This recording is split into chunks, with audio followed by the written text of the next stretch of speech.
हे friends, मैं हूं रामपुल धाकर। DC knowledge में आप सभी का स्वागत है। सारे एग्ज़ाम की तैयारी करने के लिए प्लीज़ इस चैनल को शेयर कीजिए, सब्सक्राइब कीजिए और लाइक कीजिए।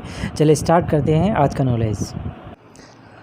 हेलो दोस्तों, आज का हमारा पहला क्वेश्चन है, किस देश ने भारत द्वारा प्रत्यक्ष विदेशी निवेश नीति में किए गए बदलाव को WTO के सिद्धांतों का उल्लंघन करार दिया है? ऑप्शन ए है नेपाल, ऑप्शन बी है चीन, ऑप्शन सी है रूस, ऑप्शन डी है जापान। अब देखो दोस्तों,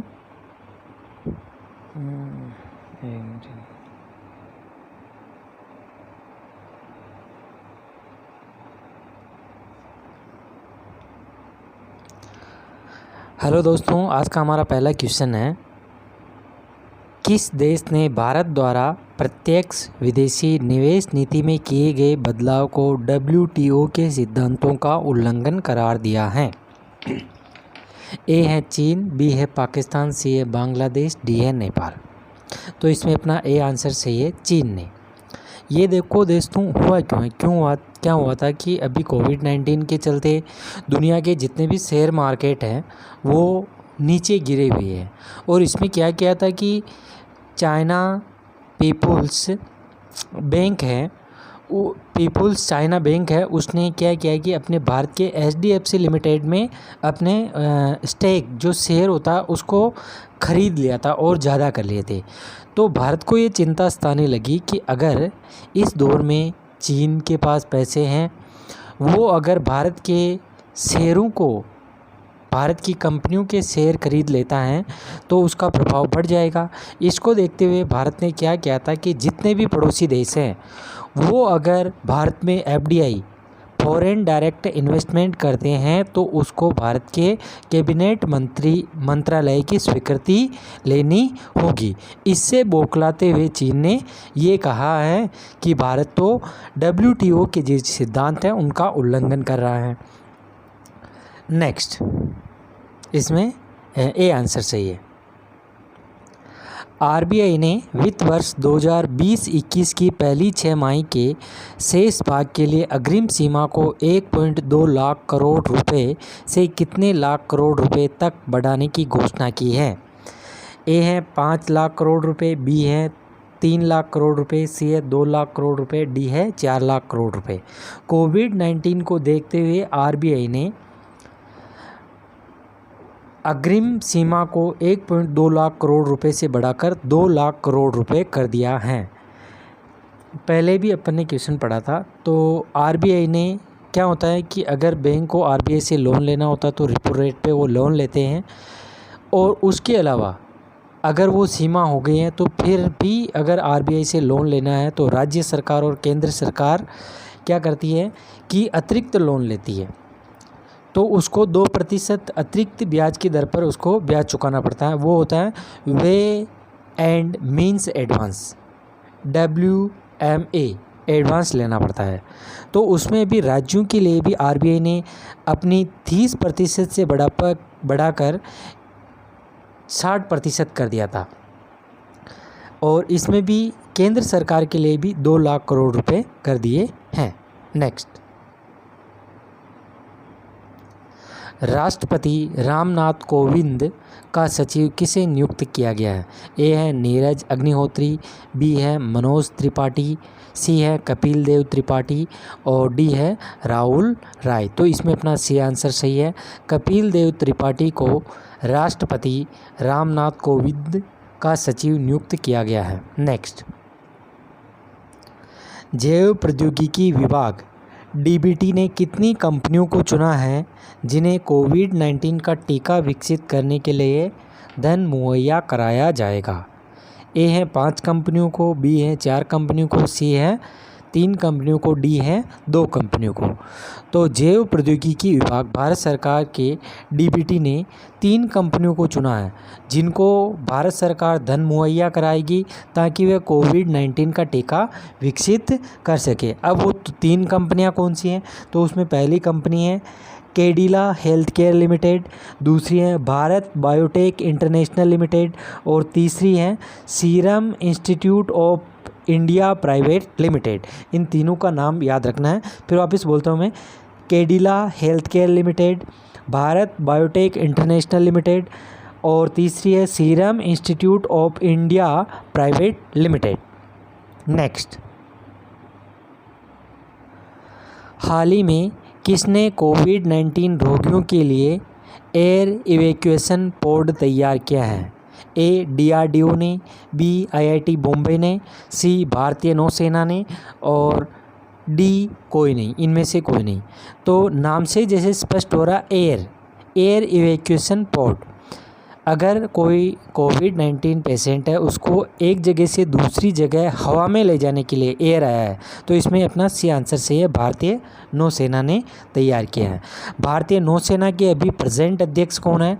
तो करमवीर सिंह भारतीय नौसेना के प्रेजेंट अध्यक्ष हैं। नेक्स्ट, हाल ही में नासा द्वारा खोजे गए पृथ्वी के आकार के एक्सोप्लैनेट का नाम क्या है? उसका नाम है केपलर 1649c। ए ऑप्शन सही है, केपलर 1649c। ये पृथ्वी के समान ही हैं जो नासा द्वारा अभी खोजा गया एक्सो प्लेनेट, जिसका नाम है केपलर 1649c। नेक्स्ट, हाल ही में गोदावरी नदी घाटी क्षेत्र में निवास करने वाले आदिवासी आबादी के बीच कोविड-19 परीक्षण करने के लिए किस राज्य सरकार को निर्देश देने के लिए सर्वोच्च न्यायालय में एक याचिका दायर की गई है? ए है छत्तीसगढ़, बी है आंध्र प्रदेश, सी है तेलंगाना, और डी है उड़ीसा। इसमें अपना बी आंसर सही है, आंध्र प्रदेश सरकार को निर्देश देने के लिए सुप्रीम कोर्ट में याचिका दायर की गई। अब गोदावरी नदी घाटी क्षेत्र में, तो गोदावरी नदी घाटी का क्षेत्र यानी कि गोदावरी नदी कौन कौन से राज्य में फैली हुई है? तो उसमें ये चारों ही राज्य हैं दोस्तों, छत्तीसगढ़, तेलंगाना, आंध्र प्रदेश, उड़ीसा में, जहाँ पे इसका बहाव क्षेत्र है गोदावरी नदी का। और दक्षिणी भारत की यानी कि प्रायद्वीप की सबसे बड़ी नदी कौन सी है? तो वो गोदावरी नदी है।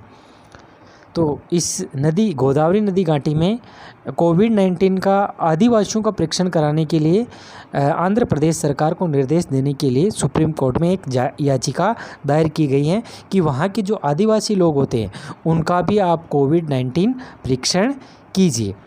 अब आंध्र प्रदेश की बात करते हैं, तो आंध्र प्रदेश के अपने अभी CM कौन है? YS जगनमोहन रेड्डी, और वहाँ के गवर्नर कौन है? विश्वभूषण हरचंदन। नेक्स्ट, देश में ऐसा पहला ग्रीन राज्य है निम्न में से कौन सा जिसमें कोरोना वायरस के मामले नहीं हैं? यानी कि एक भी कोरोना वायरस का मामला अब नहीं है। ए बिहार, सी बी त्रिपुरा, सी गोवा, डी नागालैंड। तो इसमें अपना सी आंसर सही है, यानी कि गोवा एक ग्रीन राज्य बन गया, पहला ऐसा राज्य है भारत का जहाँ पे एक भी कोरोना का पेशेंट नहीं है। अब गोवा की राजधानी कहाँ है? तो गोवा की राजधानी है पणजी, और वहाँ के CM कौन है? गोवा के CM है प्रमोद सावंत, और वहाँ के गवर्नर कौन है? तो सत्यपाल मलिक गोवा के गवर्नर है। नेक्स्ट, हाल ही में फेसबुक ने सुपर ऐप बनाने के लिए किस भारतीय कंपनी के साथ समझौता किया है? ए विप्रो, बी इन्फोसिस, सी रिलायंस, इनमें से कोई नहीं। तो फेसबुक ने सुपर ऐप बनाने के लिए भारत की रिलायंस कंपनी के साथ समझौता किया है। सुपर ऐप क्या होगा दोस्तों? इससे आप सारे काम उसी ऐप से कर सकते हो, जैसे मूवी का टिकट बुक करना हो गया, रेल का टिकट बुक करना हो गया, बस का टिकट बुक करना हो गया, बहुत सारे इसी ऐप से आप कर सकोगे। नेक्स्ट, हाल ही में किसने फॉर्मूला 1 स्पोर्ट्स चीन वर्चुअल ग्रांड प्रिक्स चैंपियनशिप जीती है? तो अभी क्या हुआ, कोविड-19 के चलते ये वर्चुअली हुई थी ये रेस, तो इसमें कौन सा खिलाड़ी जीता? तो ए है लुइस हैमिल्टन, बी है वोल्टेरी बोटास, सी है चार्ल्स लेक्लर, डी है नन। तो इसमें सी आंसर सही है, चार्ल्स लेक्लर ने फॉर्मूला 1 स्पोर्ट्स चीन वर्चुअल ग्रांड प्रिक्स चैंपियनशिप जीती है। वर्चुअल से समझ जाना कि पहले तो क्या रेस कोर्स में ये मैदान में होती थी, लेकिन अभी कोविड-19 वायरस के चलते ये वर्चुअली हुई थी, जिसमें चार्ल्स लेक्लर ने जीती। नेक्स्ट, हाल ही में कोविड-19 संबंधी अतिरिक्त लाभ देने वाली पहली जीवन बीमा कंपनी कौन बनी है? HDFC life insurance, Tata AIA और LIC, इनमें से कोई नहीं। तो बी आंसर सही है, टाटा AIA। यानी कि अगर टाटा AIA में आपका बीमा है, आपको कोरोना हो जाता है तो बीमा कंपनी आपको अतिरिक्त लाभ देगी अगर आप कोरोना से ग्रसित हो जाते हो तो।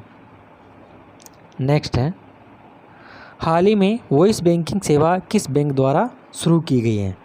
तो ए है ICICI, बी है SBI, सी है HDFC और डी है PNB। तो ICICI द्वारा अभी वॉइस बैंकिंग सेवा शुरू की गई है। अब कई बार एग्जाम में ICICI की फुल फॉर्म पूछी जाती है दोस्तों, तो इसकी फुल फॉर्म क्या है? Industrial credit and investment corporation of India. फिर वापस सुनना, industrial credit and investment corporation of India. इसका मुख्यालय कहाँ है? तो इसका हेडक्वार्टर है बम्बई में। और इसके भी चेयरमैन कौन है? तो इसके चेयरमैन है MK शर्मा। और इसके MD और CEO कौन है? तो इसके MD और CEO हैं संदीप बख्शी। और इसकी स्थापना कब हुई थी? इसकी स्थापना हुई थी 1994 को। थैंक यू दोस्तों।